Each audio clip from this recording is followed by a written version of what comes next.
체험과 약함의 역설이라는 제목으로 하나님 말씀 증거하도록 하겠습니다. 한번 이 총 내용을 정리를 하면 그래요. 우리 사역의 목표, 우리 삶의 목표, 또 하나님께서 우리에게 원하시는 우리를 구원하는 길, 또는 천국 가는 길, 변화시키는 길, 뭐 거듭나는 길, 뭐 얼마든지 갖다 붙일 수 있어요. 우리 모든 성도들의 목표, 교회의 목표, 하나님께서 원하시는 것 한 가지예요. 말씀 전파예요. 왜냐하면 말씀이 생명이기 때문에 그렇습니다. 말씀 전파하는 것에 집중하는 거. 그러니까 솔라 스크립트라, 오직 성경으로. 그게 핵심이에요. 그게 살 길이기 때문에. 그럼 이것을 위해서 하나님께서 우리 도구로 주신 것들, 어떤 수행하기 위한 방법으로 주신 것들이 뭐냐면 오늘 두 가지 얘기가 나와요. 하나가 체험이고 또 하나가 우리 약함이라고. 근데 이게 또 역설적이거든요. 왜냐하면 체험이라 그러면 이게 천국 갔다 온 체험이거든요. 이거 체험 말고도 영적 체험이니까 이런 것들 막 자랑하고 싶잖아요. 근데 14년 만에 이 얘기를 꺼내요. 그러니까 체험을 드러내고 싶은데 오히려 여기는 감추려고 하는 것이고, 또 반대로 약함은 감추려고 하잖아요. 우리가 약점을 드러내는 사람이 누가 있어요. 약점을 감추려고 하는데 이것도 약점을 드러내요. 그러니까 역설적이라는 거예요. 그런데 그걸 통해서 하나님께서 말씀 전파하는데 잘 사용하신다는 것입니다. 이건 바울의 예만 아니라 우리도 마찬가지라는 거예요. 우리에게도 신앙 체험이 있습니까 없습니까? 크고 작든지 있잖아요. 체험 없는 사람이 어디 있어요? 우리에게 약함이 있습니까 없습니까? 있죠. 약함 없는 사람이 어디 있어요? 그러니까 일단은 말씀 전파에 우리 인생에 초점을 맞추고 우리에게 누구나 오는 체험과 약함을 제대로 활용해야 된다는 거예요. 세상은 체험은 강조하고 약함은 숨기지만 성도는 반대라는 거예요. 체험은 부수적으로만 사용하게 만들고 오히려 약함을 자랑하면서 하나님의 능력이 나를 통해서 임하게 하는 그런 방식으로 일하는 것이 옳다라고 하는 것이 오늘 12장의 전반부의 핵심입니다. 이 내용들을 한번 살펴보자는 것입니다. 첫 번째 사역의 목표는 이거예요. 말씀이라는 거죠. 말씀. 그래서 예수님의 지상 명령, 가장 큰 The Great Commission, 가장 큰 명령이라고, 지극히 큰 명령, 지상 명령, 그죠? 마태복음 28장 19절 빼고 20절에 뭐라고 되어 있어요? 뭐 제자 삼고 세례 베풀고, 그 다음에 내가 분부한 모든 것, 이게 복음이거든요. 말씀, 가르쳐 지키게 하라. 이게 핵심이에요. 그러니까 마지막에 핵심이 있잖아요. 모든 복음을 가르쳐 지키게 하라. 말씀을 가르쳐 지키게 하라. 그러면 끝날까지 함께 하겠다고. 그러니까 우리 교회에 주신 명령이니까 우리 주의 제자들인 우리가 이 명령 따라야 되겠죠. 그래서 말씀 전파하고 가르치고 지키게 하는데 모든 힘을 기울여야 된다는 것입니다. 그러면 주님께서 언제나 함께 하시겠다라는 거예요. 그래서 교회 전략이 뭡니까? 그럼 말씀이고, 전술이 뭡니까? 말씀이에요. 그죠? 하나님께서 원하시는 한 가지 주제가 뭡니까? 그럼 말씀이에요. 그러니까 말씀 없으면 나머지 다 문제가 된다는 거죠. 그 예수님의 그 비유 가운데 어찌 보면 첫 번째 비유라고 말할 수도 있어요. 그죠? 첫 번째 비유, 가장 대표적인 비유가 씨 뿌리는 비유거든요. 예수님이 가장 대표적인 비유예요. 많은 비유가 있는데 그 중에 한 가지 비유를 든다 그러면 씨 뿌리는 비유가 대표적인 비유라고. 왜 그래? 이건 말씀 비유이기 때문에 그래요. 씨가 뭐예요? 말씀이라는 거예요.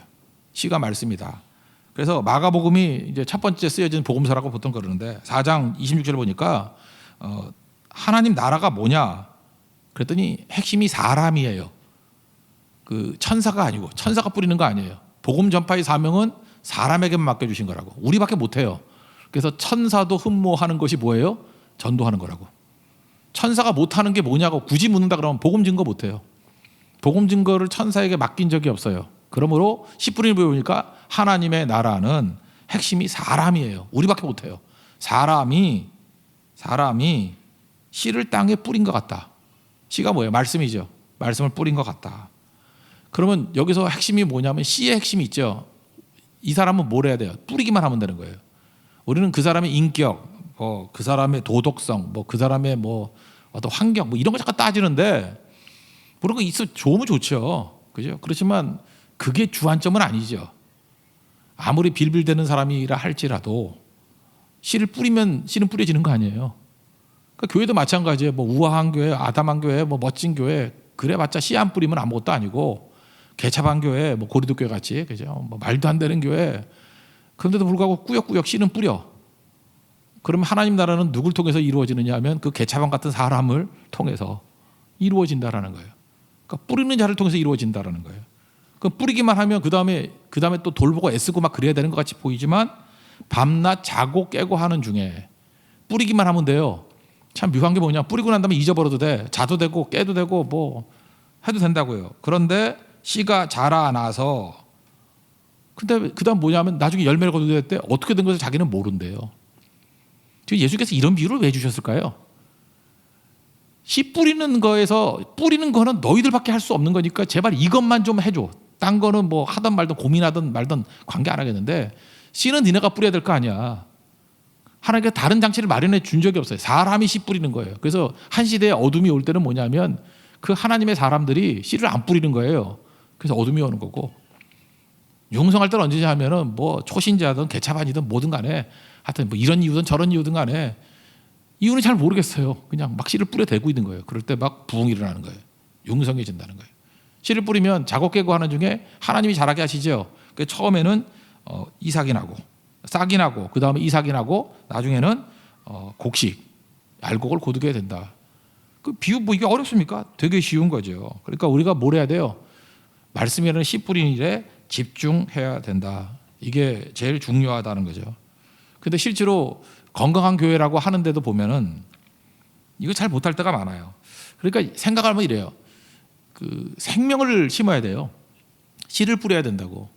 근데 예를 들어서 뭐 교회 자원이 있고 또 뭐가 있나요? 뭐 이렇게 헌금도 들어오고 할 때 그걸 잠깐만 건물하고 이런데 짓는데 만약에 다 쓴다 그러면 벽돌에 생명이 있는가요?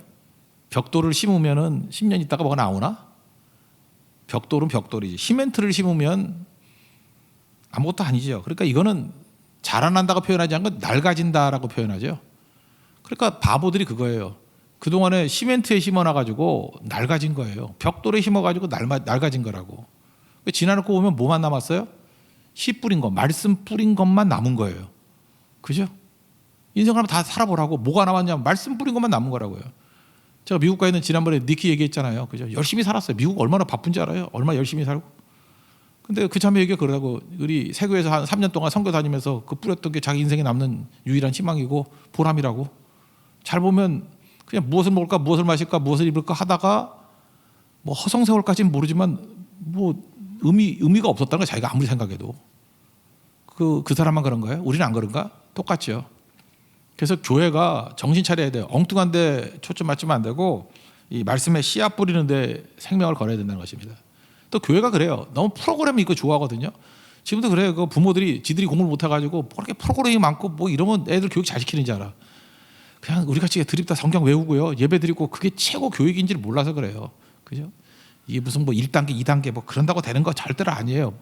뭐 좋은 시설 가지고 좋은 장난 가지고 오히려 거기서 인물이 안 나와요. 잔챙이들이 나오는 거지. 프로그램이 잘합니까? 프로그램은 오래 하면 어떤 일이 벌어지죠? 10년 전에 있었던 프로그램 지금도 하는 데가 뭐 있어요? 식상해져요. 하나님 말씀은 식상해지지 않습니다. 그래서 말씀을 뿌리면 그건 영원히 남아요. 저도 어렸을 때부터 모태신앙이니까 다 배웠을 거 아니에요. 그때 뭐 여러 가지 프로그램이 있었어요. 하나도 기억 안 나는데 그때 말씀 암송했던 거, 그때 말씀 읽었던 거, 그때는 뭐 통독 많이 했거든요. 그게 남은 거, 예배 드렸던 감격. 그러니까 그게 교육이에요. 그러니까 생명 없는 시멘트에 투자하지 말고 생명 없는 프로그램 이런 거는 낡아지거나 식상해지는 것이다. 오직 자라나게 하는 건 뭐라고요? 씨라는 것이 말씀만이 자라난다. 그래서 말씀 증거하는 일에 초점 맞춰야 된다. 그래서 사도 바울이 마지막에 쓴 성경이 디모데 후서 아니에요. 목회서신 4장 2절에 거기 뭐 내가 전자같이 부음이 됐다. 그거 하기 전에 4장의 시작이 뭐예요? 2절 너는 말씀을 전파하라. 때를 어떤지 못 어떤지 항상 힘쓰라.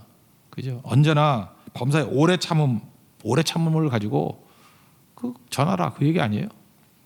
그 사도 바울이 마지막 깨닫는 게 뭐예요? 야, 내가 해보니까 뭐 당연한 얘기지만 말씀 외에는 하나도 없어.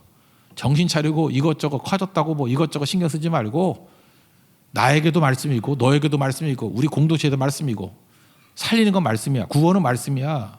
말씀에 초점 맞춰야 돼. 그러니까 우리 교회 지금 뭐 3년 안에 성경 한번 보겠다고 죽어라 지금 성경 읽고 있잖아요. 그죠? 한 장씩 어떤 2장씩 막 이런 식으로. 그게 뭐예요? 결국 살 길은 말씀밖에 없다니까요. 왜냐? 위기가 강하니까. 그리고 너무 지금 막 압박이 오니까 빠르게 봐야 될 거 아니에요. 빠르게 많은 시간을 투자해서 그러니까 말씀밖에 없다라는 것입니다. 그게 바울의 심정이었다는 거예요. 말씀을 전파하라. 말씀을 읽으라. 말씀을 들으라. 말씀을 전파하라. 그리고 사도행전 20장 24절에 한 중간 사역쯤 돼. 에베소 장로들과 헤어지면서, 그죠? 에베소에서 굉장히 오랫동안 사역을 했지 않습니까? 그죠? 거기 에베소에서 사역을 얼마나 잘했는지 거기서 뭐 사람들 모아가지고 전도도 하고 두란노 서원에서 거기서 꽤 오랫동안 머물렀었거든요. 그러고 난 다음에 3년 반 동안 내가 말씀 증거했다, 눈물로 뭐 증거했다 그런 얘기 하잖아요. 그러면서 헤어질 때 했던 고백이 뭐냐면 나의 달려갈 길과 주 예수께 받은 사명 한 가지라는 거죠. 사명, 목숨 요구하는 일, 사명이 그러잖아요. 그죠? 보낼 사자의 명이잖아요. 목숨을 가지고 보낸다는 거. 사명, 목숨 요구하면서 보내는 게 사명 아니에요. 소명, 목숨을 부른다잖아요. 목숨을 요구한다. 다 목숨이에요. 목숨 명자라고. 그게 바로 뭐냐면 하나님의 은혜의 복음 증거하는 일, 그거예요. 그러니까 주님이 소명, 목숨을 요구했으니까 나의 생명조차 조금도 귀한 것을 여기지 않는다. 소명에 대한 정확한 표현이잖아요. 소명이 뭐예요? 목숨 요구하니까 목숨조차 드리겠습니다. 그거예요. 어디에? 말씀에. 복음 증거하는 일에. 그러니까 가치 있는 일에 목숨 거는 것을 이걸 소명이라 그러지. 가치 없는 일에 목숨 걸고 쓸데없이 돈 버는데 뭐 목숨 걸고 뭐 인기 없는 데 목숨 걸고 그걸 개죽음이라 그러지. 뭐 개죽음. 누가 그러고 살래요? 그 사소한데 목숨 걸지 마세요. 진짜 목숨 걸 것은 복음, 말씀. 이게 전제라는 거예요. 전제. 사도 바울이 그 얘기를 쭉 하고 있다는 것입니다. 근데 이게 받아들여지면 그러니까 말씀이 먼저예요. 그 다음에 자연스럽게 믿으면 체험도 오고 약함도 있죠. 우리에게. 이것들을 어떻게 활용해가지고 하나님 말씀을 잘 증거할 수 있느냐 하는 그런 얘기예요. 우리에게 다 있는 얘기 아니에요. 그죠? 체험도 마찬가지예요. 말씀이 들어가지 아니하고 체험부터 오면요. 그 체험이 무슨 체험인지 이해를 못해. 그래서 체험을 낭비하게 돼. 체험이라는 거 하나님이 우리에게 다 주시는 건데 똑같은 체험을 하고도 낭비하는 이유가 뭐냐 하면은 말씀이 없기 때문에 그래요. 근데 말씀이 일단 꽉 들어가고 난 다음에 그 다음에 오는 모든 체험들은요 다 도움이 돼요. 이게 여러분에게 비유가 될지 모르지만 저같이 설교하는 사람이 그렇잖아요. 예를 들어 주일 설교를 하는데 월요일쯤에 말씀 묵상을 했어요. 제가 설교 많이 안 할 때는 그렇게 했어요. 월요일날 말씀 준비 딱 해놓고 월요일날 어떤 걸 증거해야 될지 이제 마음속에 품고 있어요. 그럼 화, 수, 목, 금, 토 체험이 있잖아요. 체험이 참 묘한 게 뭐냐면 말씀 증거하는 거를 딱 가지고 있고 그 다음에 오는 모든 체험들이 여기에 녹아 들어가 가지고 모든 체험이 다 설교의 주제가 돼버리고 재료가 돼버리고 파워가 돼버려요. 그래서 꽝 때리는 거죠. 반면에 준비도 안 하고 있다 토요일 저녁에 얼렁얼렁 와가지고 말씀만 본다 그러면 전할 게 없어요. 전할 게. 그죠? 그 다음에 일주일 내내 했던 체험이란 건 뭐냐면 휘발성이 강해요. 그냥 날라서 없어져 버려요. 체험은 했는데 뭔 체험인지도 몰라. 아무것도 기억을 못 해요. 그러니까 헛되이 체험하는 거죠. 그래서 새벽 기도가 왜 중요하냐 하면요. 새벽에 하나님 말씀을 들었잖아요. 말씀을 가슴에 팍 꽂아 놓으면은 그다음부터 하루 종일 겪는 모든 체험들이 그 말씀을 살리는 데 도움이 돼요. 말씀을 깊이 깨닫는 데 도움이 되고 그 말씀에 살을 붙이는데 팔과 다리가 되는데 이게 작동을 한다고요. 우선순위가 중요하죠. 말씀부터요. 그래서 하루의 첫 시간은 말씀부터 읽어야 되는 거지. 근데 나쁜 버릇은 뭐냐면 하루 종일 체험하고 저녁에 말씀 읽고 반성한대. 여러분 유학자예요? 유교는 그렇게 하는 거예요. 그죠? 하루 종일 지멋대로 살다가 이게 아닌데 라고 맨날 반성만 하고 후회만 하고 후회 너무 많이 해가지고 잠도 못 자고. 크리스찬들은 그렇게 사는 게 아니에요. 우리가 개차반이라 할지라도 말씀부터요. 말씀부터. 그러면 그 말씀을 살리기 위해서 말씀에 해당되는 모든 체험들이 우리에게 임하게 된다고요. 그럼 하나도 체험 버릴 게 없어요. 다 살리는 체험이 된다라는 것입니다. 그 체험보다는 말씀이 우선돼야 된다 그런 거죠. 사도 바울은 지금 체험 얘기를 하고 있어요. 근데 체험이 말씀보다 앞설 수는 없다라는 얘기예요. 그래서 내게 유익이 된다는 거지 체험이 메시지화 되는 건 아니다라고 얘기를 해요. 지금 14년이나 지났대요. 그 자세히 보면은 그 흐름만 보면 그래요. 이거 자세한 얘기들은 사도행전하고 갈라디아 1장에 이렇게 연결되면 나와요. 다메섹 도상으로 갔어요. 갔더니 예수님 만났죠. 잡으러 가다가 예수님 만났다고요. 그랬더니 사흘 동안 눈을 못 봤죠. 그리고 이제 끌려가지고 사람들 손에 끌려가지고 다메섹에 갔어요. 거기서 아나니아 보내가지고 눈 뜨게 만들었다고. 그런데 사도 바울이 다메섹에서부터 복음을 증거하는 거예요. 그랬더니 같이 잡으러 갔던 사람들이 벙쪄가지고 저 뭐 하는 놈이야 죽여버리자. 그랬더니 뭐 창문 달아가지고 도망치게 만든 얘기예요. 그래서 어디로 갔냐 하면은 예루살렘 갈 수 없잖아요. 그래서 자기 고향으로 갔던 것 같아. 고향에서 한 3년 정도 있다가 그 다음에 다시 올라가랬더니 또 생명의 위협이 있었어.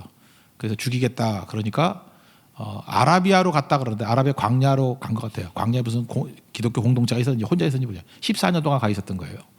그러니까 사도 바울은 다메섹 체험을 하고 난 다음에 3 플러스 14 그래서 총 14년 안에 3년이 포함됐다고 말하는 사람도 있어요. 그래서 작게 보면 13년, 크게 보면 17년 동안 하나님과 1대1 독대만 했지 사역한 게 아니에요. 바울이 믿자마자 곧장 사역을 했다고 하는 거 아닙니다. 그러니까 14년 내지 17년 동안 그때에 아마 봤던 환상이었던 것 같아요. 그죠? 천국에 갔다 온 경험.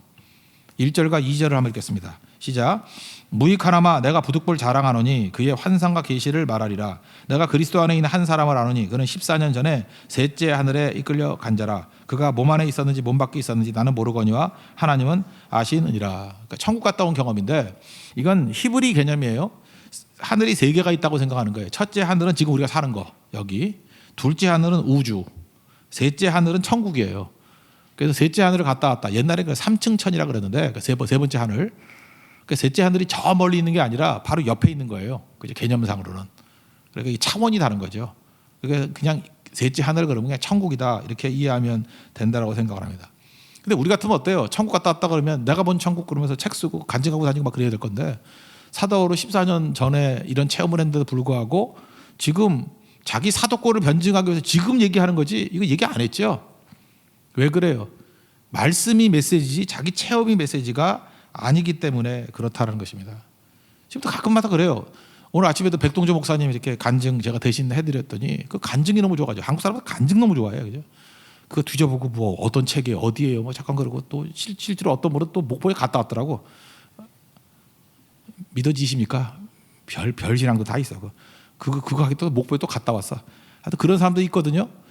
근데 체험은 메시지가 아닌 거예요. 그건 말씀을 증거하는데 이게 도움이 돼요. 기도가 중요하다 그런 것들이 중요한 거지. 그걸 갖다가 무슨 뭐 절대화시키는 건 아니겠죠. 신앙이라는 건요. 두 가지 종류가 있는데 하나는 로마서 한 번 보세요. 이성적이고 합리적이고 체계적이에요. 신앙은 그렇게 접근하는 게 있어요. 근데 그것만 있는 거 아니에요. 신비라는 말을 좀 별로 안 좋아하는데 우리 기독교에서는 그냥 영적이라고 생각합니다. 영적 체험 이런 게 있어요.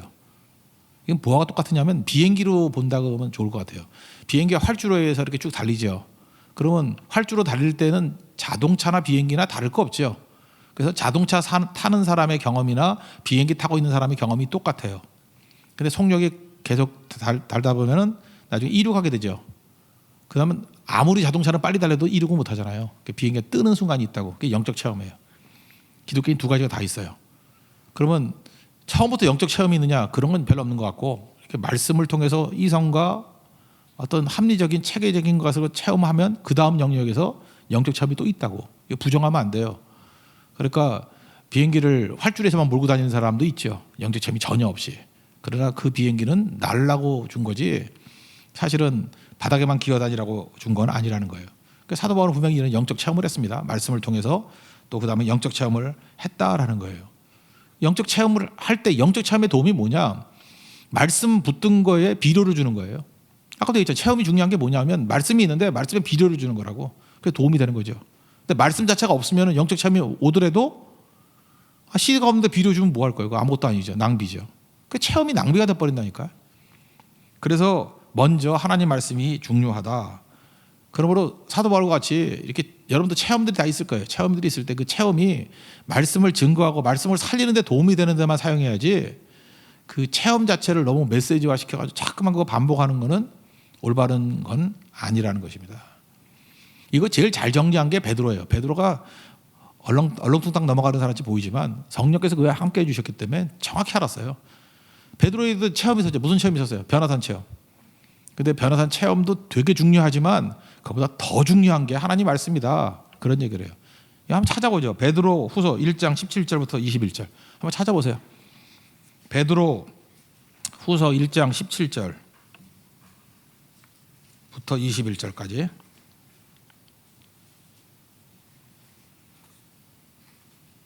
네, 다 같이 읽겠습니다. 시작. 지극히 큰 영광 중에서 이러한 소리가 그에게 나기를 이는 내 사랑하는 아들이요 내 기뻐하는 자라 하실 때 그가 하나님 아버지께 존귀와 영광을 받으셨는지라. 이 소리는 우리가 그와 함께 거룩한 산에 있을 때 하늘로부터 난 것을 들은 것이라. 또 우리에게는 더 확실한 예언이 있어 어두운 데를 비치는 등불과 같으니 날이 새어 샛별이 너희 마음에 떠오르기까지 너희가 이것을 주의하는 것이 옳으니라. 먼저 알 것은 성경의 모든 예언은 사설에 풀 것이 아니니 예언은 언제든지 사람의 뜻으로 난 것이 아니요 오직 성령의 강동하심을 받은 사람들이 하나님께 받아 말한 것임이라. 여기 보세요. 지극히 큰 영광 중에서 체험했다라는 거죠. 그렇지만 우리에게는 그 체험보다 더 확실한 예언이 있다고. 그게 뭐예요? 성경이라고. 그러니까 더 확실한 예언이 있는데 성경은 말하지 않고 잠깐만 무슨 체험 얘기한다 그러면 덜 확실한 거 가지고 그거 긴가민가 한 거 가지고 인생 살면 안 되잖아요. 그러니까 사도 베드로도 정확히 얘기했죠. 이런 엄청난 체험이 있음에도 불구하고 더 확실한 예언이 있다. 그게 하나님 말씀이라는 거예요. 성경은 그래서 중요한 것이기 때문에 사사히 풀지 말고 사람의 뜻이 아니고 성령의 감동하심으로 주신 것이다. 성경이 중요하다 그 얘기죠. 그러니까 말씀 중심적인 거. 그러면 체험의 유익이 뭔가? 뭐 이렇게 말씀에 살을 붙이고 다리를 만드는 거다. 뭐 그것도 좋은 거죠. 그지만 정리한다 그러면 일단은 나에게 확신을 줘요. 말씀이 있는데 나에게 체험까지 와요. 이 다리가 붙고 뭐 팔이 붙고 하면 확신이 오겠죠. 그래서 뜨거움이 생겨요. 뜨거움이. 뜨거울 때 잘 닿잖아요. 그렇지 않아요? 여러분들 뭐 어떤 걸 사랑하고 이렇게 내가 좋아하고 뜨거운 마음이 있으면 더 잘하지 않아요? 내가 막 되게 좋아하는 어떤 뭐 축구팀이 있어. 그 팀 응원할 때 더 잘하지 않아요? 그런 거라고. 체험은 내게 뜨거움을 줘서 잘하게 만드는 거예요. 사도행전 4장에 보면은 말씀 증거하지 마라. 뭐 정부에서 막 방해했잖아요. 그죠? 예루살렘에 복음 전하지 마. 그랬더니 내가 니네들 말 듣는 게 옳으냐? 하나님 말씀 듣는 게 옳으냐? 그 다음 얘기가 뭐냐? 체험 얘기하잖아요. 우리가 보고 들은 것을 말하지 아니할 수 없다. 그들이 이렇게 담대해졌던 이유가 뭐예요? 하나님 말씀을 받은 것도 맞지만 체험이 있었어요. 성령 체험. 체험이 있으니까 담대해지잖아요. 뜨거워지잖아요. 그러니까 어떤 일이 힘든 이유는 뭐냐면 체험이 없기 때문에 그래요. 우리 젊은 사람들이 그 나이 드신 분보다 더 잘 뛸 수 있을 때가 있어요. 어떤 거 그 남녀지간에 이성의 불이 확 붙을 때, 뭐 20살 이럴 때는 막 사랑이 딱 하잖아요. 근데 뭐 자기가 뭐 멋있어하는 뭐 오빠, 뭐 멋있어하는 뭐 여자분 이렇게 있으면은 그것 때문에 더 신나서 하잖아요, 그죠? 그런 게 체험이라고 말할 수 있다 그러고. 나이 든 사람은 더 좋죠. 우리는 오랫동안 예수 믿었기 때문에 하나님에 대한 체험이 있잖아요. 그래서 젊은이 같이 흔들리지 않는 부분도 있죠. 그죠? 우리 체험 있는 신앙이야. 나는 하나님이 어떤 분인지 알아. 그래서 끈덕지게 나가는 부분도 있잖아요. 그러니까 여러분들 모든 체험을 하나님 말씀을 지키는데 증거하는데 활용할 줄 아는 게 되게 중요한 거예요. 그 뜨거움이 어디로 가야 돼요? 말씀으로. 뜨거움이 죄로 가면 안 되고 뜨거움이 말씀으로. 뜨거움이 말씀으로. 그리고 또 하나는 고난이 오잖아요. 고난을 이길 수 있는 힘을 준다는 것입니다. 그래서 읽지는 않았지만 오늘 12절에 보면 사도의 표가 나오거든요. 12장 12절 보면 사도의 표가 된 것은 너희 가운데서 네 가지가 나오는데 능력 이런 거 아니고 첫 번째가 모든 참음이에요. 모든 참음과 표적과 기사 능력 이런 건 그 능력에 해당되는 거잖아요. 사도의 표가 뭐예요? 모든 참음. 체험이 우리에게 줄 수 있는 게 뭐예요? 우리가 주님의 음성을 듣고 주님의 능력을 받으면 참을 수 있죠. 사도 바울도 그러잖아요. 고린도에서 여러 가지 어려움이 있는데 하나님의 환상을 봤어요. 거기서 또 체험이죠. 이 성에 내 백성이 많도다. 너 지금 어려운 것 같이 보이지? 이 성에 내 백성이 많도다라는 음성을 들었어. 그러면 여러분들이 더 오래 참을 수 있어요, 없어요? 있죠. 하나님의 음성을 들었는데 주님의 음성이 이 성에 내 백성이 많다는데 어딜 가? 그러니까 체험은 그래서 중요한 거예요. 그래서 끝까지 갈 수 있는 거죠. 능력으로는 못 버텨요. 이게 긴가민가 하는데. 표적과 기사와 능력이 있더라도 체험이 없으면 이거 못 하잖아요. 그죠? 어디 가서 해야 될지. 그래서 체험은 고난을 이기게 만드는 능력이 있다. 그래서 여러분 어른들도 자녀들에게 마지막 거 이렇게 파이널로 된 걸 주려 그러면 안 좋은 것 같아요. 과정이 그래서 필요한 거예요. 과정이. 오늘도 어떤 자매가 요즘에 잘 안 나오길래 전화를 걸었더니 이유가 뭐였더니 이제 임신을 했다 그러더라고요. 둘째를. 하여튼 우리 교회는 40대 때 임신은 잘해요. 그래서 왜 그러냐 했더니 7줄에서 입덧이 심하대요. 저도 이제 젊은이 목회를 많이 했기 때문에 알잖아요. 입덧의 목적이 뭐냐. 참 그게 궁금했어요. 왜 하나님께서 인간을 여자가 뭔 죄를 많이 졌길래 저렇게 입덧까지 해가지고 괴롭히나. 입덧은요 이렇게 생각하면 돼요. 하나님이 의미 없이 준 게 아니잖아요. 그죠? 그 산모의 몸과 아이의 몸에 유익하지 않은 거는 걸러내고 유익한 거 먹게 만드는 거예요. 그래서 입덧 통해 가지고 여자분들이 체질이 바뀔 때가 되게 많아요. 꼭 몸에 나쁜 것만 먹어. 근데 입덧 생기면은 그거 못 먹게 만들어요. 그래서 다 끊게 만드는 거라고. 그래서 입덧 생겼을 때 한약방 가가지고 한약 먹어가지고 그러면 살만 띵띵이 찌고 이상해져 버려요. 약으로 되는 게 아니에요. 하나님이 입덧을 주셨으니까 한동안은 이걸 왜 주셨나 생각하면서 버텨야 된다고. 그래서 여자분들이 남자 골탕 먹이는 게 아니에요. 뭐 겨울철에도 옛날 같으면은 뭐 사계절 없을 때 뭐 딸기 사와라, 뭐 머루 사와라, 뭐 사와라. 남자 미치게 만들잖아요. 지금 그 어디서 구해? 그게 무슨 얘기냐면 몸에 안 받는데 이것저것 하다가 몸에 받는 게 딱 하나 나오는 거예요. 그러면 그게 그 아이와 산모에게 최적의 음식이 되는 거라고. 그래서 입덧은 입덧 벗어나려고 발버둥을 쳐야 돼요. 뭘 먹어야 되지? 뭘 먹어야 되지? 먹고 토하고 먹고 토하고. 그러다가 체질이 바뀌는 거예요. 그러면 산모도 좋아지고 아이도 좋아지고. 이렇게 해서 유익을 얻었던 가정이 되게 많아요. 그래서 건강 체질로 변화가 된다고. 근데 그런 과정을 다 생략해 버리고 약 먹으면 입덧 없어진대. 약 먹으면 된대. 약 먹으면 된대. 그건 그 임시 처방이죠. 그래서 결국은 고칠 수 있는 기회를 다 놓쳐버리게 되는 경우도 있다라는 것입니다. 이런 거 되게 많아요. 우리 인생 가운데. 곡식도 나쁜 게 아니라고요. 곡식 왜 나빠요? 이거 다 먹으면 되는 건데 콜레스테롤이 뭐 많아지는 이유가 뭐냐면 현미 안 먹어서 그렇잖아요. 여러분 현미 먹으면은 그 쌀에 눈 있는 거 먹으면 바삭바삭해서 그렇지 소화 잘 되고 그런 거 못 느껴요? 그 많은 사람들이 현미만 먹으면 살 빠진다 그러잖아. 그죠? 우리가 너무 흰 쌀밥만 먹어서 그래요. 그 왜 그래요? 기계가 대신 깎아준 거 아니야? 그런 것 어려운 거를. 그러니까 흰 쌀밥 먹기 부드러운 거 과정을 다 기계가 해주니까 그걸 내가 몸에서 해야 되는데 그러니까 소화가 안 되고 뭐 살만 띵띵이 찌고 이상해지는 거 확진자가 되고 그러잖아요. 그러잖아요. 그러니까 모든 과정을 하나님께 내게 주신 거는 내가 수행하다 보면 그게 나를 건강하게 만들고 강하게 만드는 힘이 있다라는 것입니다. 체험은 그런 거예요. 그 체험은 생략하지 말고 다 해야 돼. 다 하면 그 다 하는 과정 속에서 분명히 능력이 있어요. 다윗은 현미 먹은 사람이고요. 솔로몬은 흰쌀밥 먹은 사람이에요. 그래 타락하잖아. 다윗은 일어서고. 그러니까 체험의 능력은 그런 거라는 것입니다. 하나님께서 우리에게 주신 모든 것들 다 유익한 거예요. 그 체험의 유익을 누릴 수 있는 우리 믿음의 종 되기를 바랍니다. 그 다음 얘기가 약함이에요. 체험도 다 있는데 체험은 그러니까 말씀 뒤에 가려야 되는 거죠. 이해가 되시죠? 그리고 체험은 대부분은 나에게 유익을 주는 거예요. 내게 있는 말씀에 유익을 주는 거야. 내가 뜨겁게 만들고 내가 고난을 이기게 만들고. 그래서 말씀 뒤에 체험이 숨어야 된다. 근데 다른 사람은 체험을 막 드러내잖아요. 그러면 안 된다는 거죠. 반대로 두 번째, 약함을 다 숨기려고 그래요. 공격받아가니까. 근데 여기는 약함을 자랑하잖아요. 약함을 드러내게 되지 않습니까? 이유가 뭐죠? 그래 하나님이 도와주시니까. 그러니까 주의 이름으로 일하니까. 그러니까 세상과는 정반대. 역설이에요. 역설. 그러니까 체험과 약함이 역설적이에요. 세상과 반대로 나간다고. 우리는 보통 이렇게 얘기해요. 내가 하나님께 쓰임받기를 원합니다. 그런데 문제는 내가 너무 약해서 쓰임받을 수 없습니다. 강하게 해 주십시오. 근데 이 성경 잘 읽어보면 반대예요. 강하면 오히려 강해서 쓰임받지 못하는 거예요. 약해야 쓰임받는다고. 약해도 쓰임받는 게 아니라 약해야 쓰임받는다. 그게 더 맞는 얘기일 수 있다는 것입니다. 내가 쓰임받지 못하는 이유가 뭐냐. 너무 강해서 그래요. 약하면 쓰임받을 이유가 뭐냐. 첫 번째, 약한 사람이 순종 잘해요. 그죠? 강한 사람은 어떻죠? 자기 뜻이 10%게 살아있잖아. 그러니까 순종이 어려운 거예요. 그러니까 자꾸 자기 방법대로 하려고 그래. 근데 약한 사람은 힘이 없으니까 하나님 말씀대로만 하죠. 자기 카드가 없잖아요. 자기 카드에 대해서 자신감도 없고. 오늘 시편 73편을 살폈는데 거기 악인, 하나님 믿지 않는 악인의 특징이 뭐예요? 교만함, 자기 최고. 그래서 교만한 시선의 교만, 무섭죠. 말의 교만, 아나무인, 그 다음에 강포, 폭력이에요. 나중에 몇 번 하다 보면 폭력적이 돼버려요. 그래서 악인들의 특징은 뭐냐? 교만하거나 나를 향해서는 교만, 남을 향해서는 강포, 폭력적이에요. 그렇죠?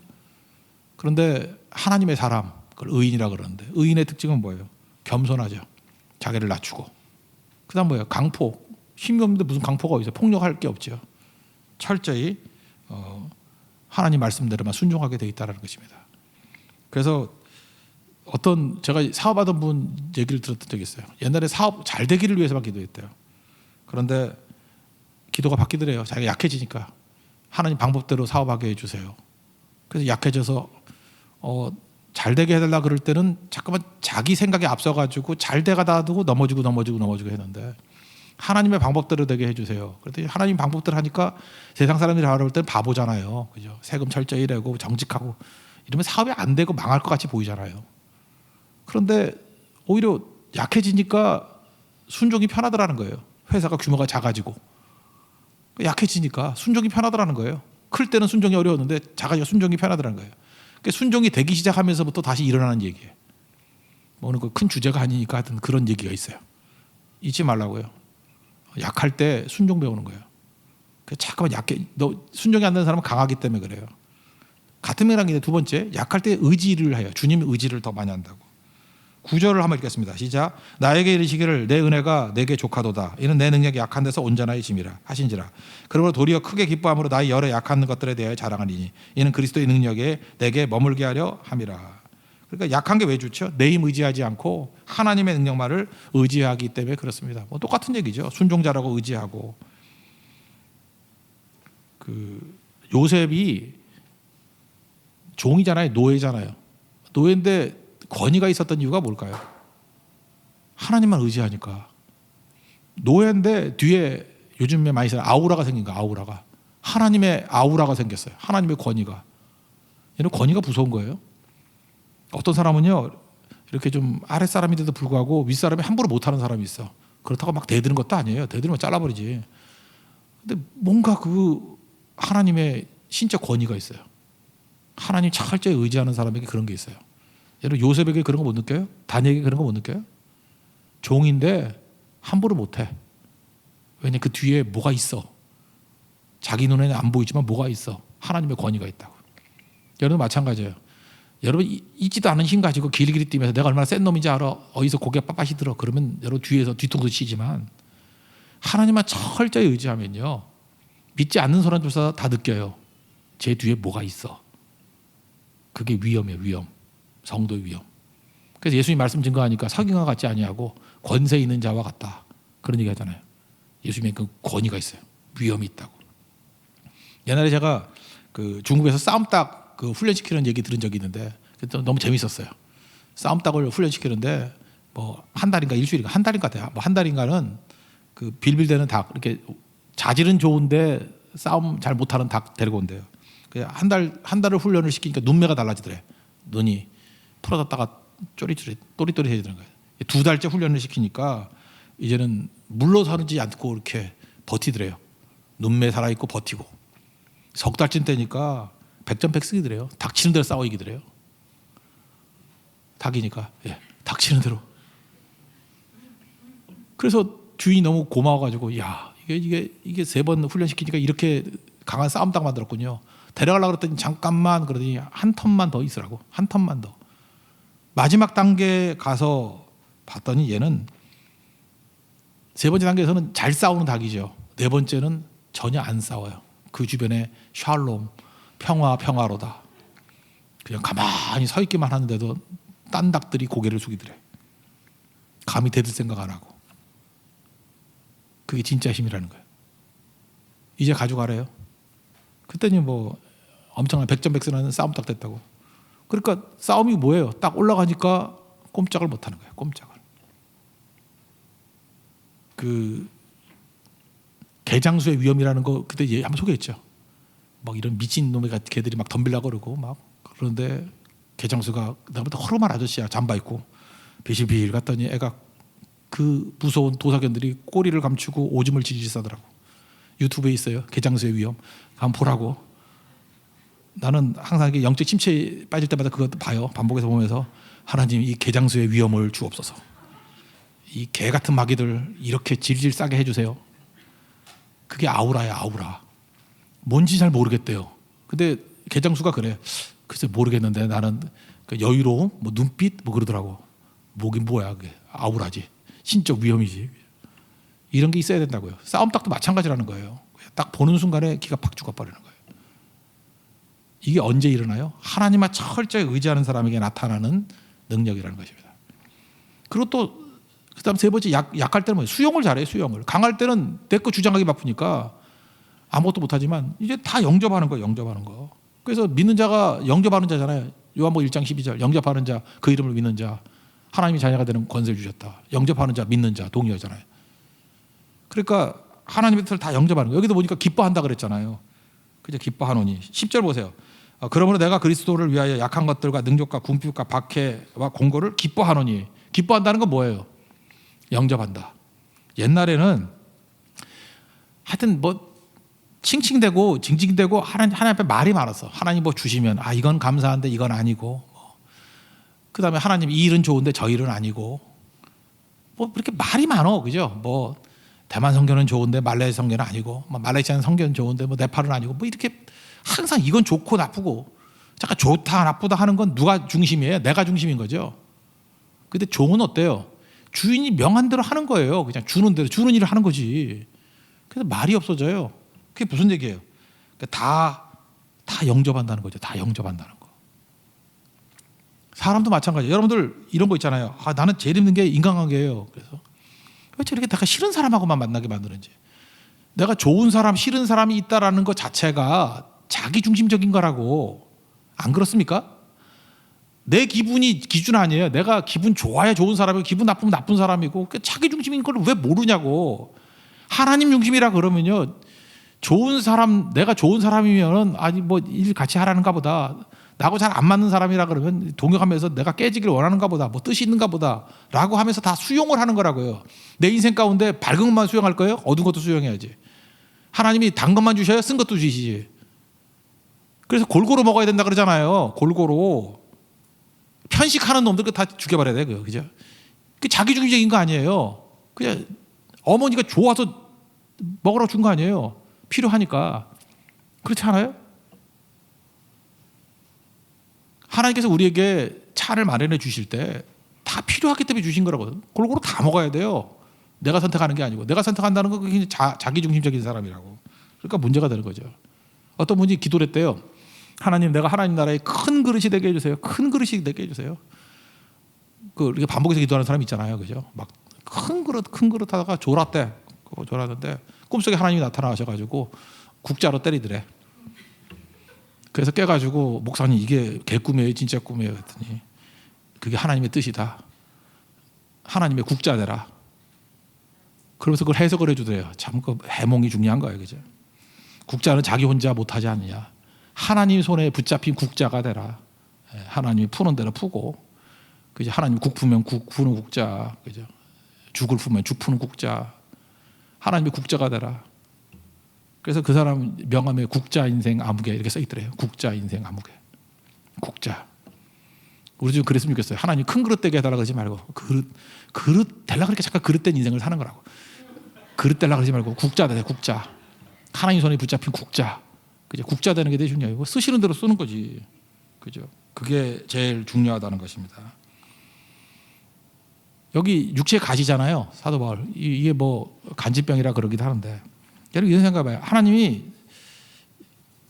왜 우리에게 그렇게 기도해도 안 들어주시나 이런 것도 있다고요. 근데 네가 능력을 너무 많이 받아서 그렇다잖아요. 한번 생각을 해봐요. 우리 가운데 우리는 모든 거 다 있었으면 좋겠다는 생각이 들어요. 뭐 그냥 잘생기고 뭐 몸매도 좋고 돈도 많고 좋은 대학 나오고 건강하고 뭐 이렇게 모든 게 다 좋아요. 다 좋으면은 이 사람이 힘든 건 뭐냐 하면 그냥 자기도 모르게 말만 해도 자랑이 될 수밖에 없잖아. 그렇잖아요.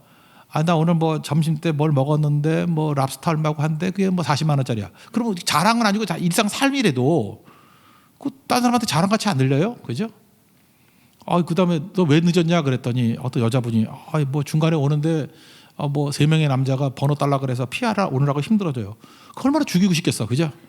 그 진짜일 수 있잖아요. 진짜라도 그게 평생 가야 전화번호커녕 전화번호로 맞지도 못한 사람은 얼마나 힘들겠어 그게.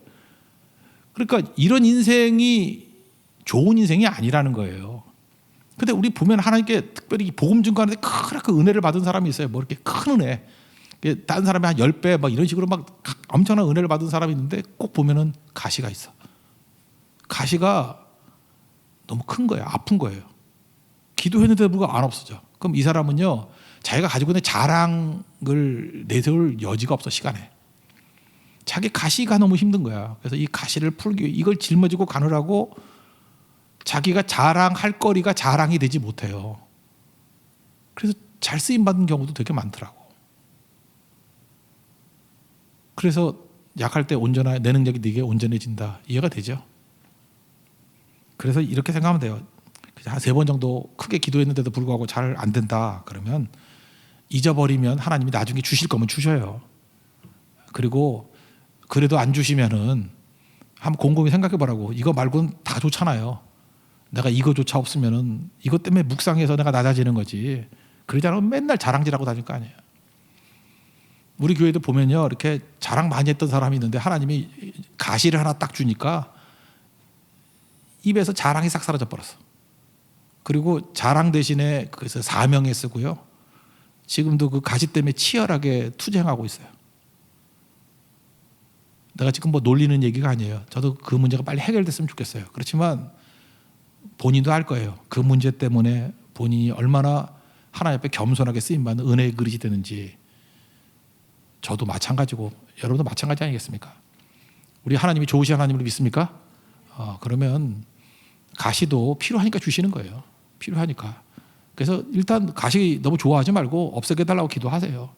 그러나 그것만 기도가 돼서는 안 되고 이런 약함도 왜 주셨다고요? 말씀 전파 때문에 주신 거니까. 약해도 복음 증거가 계속 되고 있다 그러면 그냥 계속 하는 거예요. 백동조 목사님 그렇잖아요. 그분 잘 서지도 못해요.